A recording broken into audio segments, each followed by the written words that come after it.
চলো আজ তোমাদের সঙ্গে শেয়ার করি আমাদের হোস্টেলে থাকা একটা সুন্দর সন্ধ্যের কাহিনী। আমরা হোস্টেলে থাকি, কিন্তু সেই বাড়ির ছোটবেলার মুহূর্তগুলো তো আমাদেরও জীবনে ফিরে পেতে ইচ্ছা হয়, তাই না?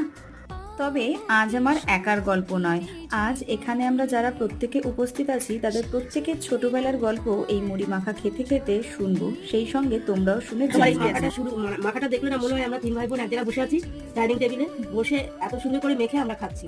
মানে দারুণ এনজয় করেছি আমরা। এবার অঙ্কিতা,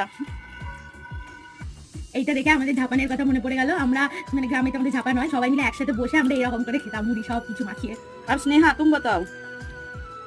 जब हम छोटे थे तो हम लोग के घर पे वहाँ पे दुर्गा पूजा पैंडल होता था। जब रात को सब पूजा हो जाता था तो ऐसी मूरी बना के सब बच्चे लोग में बातें जाते थे कि खाओ तुम लोग रात में यही खा के घूमो। এবার আমার ছোটবেলার কথা বলি। আমার বাড়িতে যখন বর্ষার দিন হতো আর আমার বাড়িতে যখন ক্লাস 8-9 পড়ি, সব বন্ধুরা আমার বাড়িতে আসতো। এইরকম ভাবেই আমার বাড়িতে মুড়ি মেখে দেওয়া হতো, যেখানে আমরা 8-10 জন বন্ধু বসে বসে হোমওয়ার্ক করতাম আর সেই সঙ্গে এইভাবেই মুড়ি মাখা খেতাম।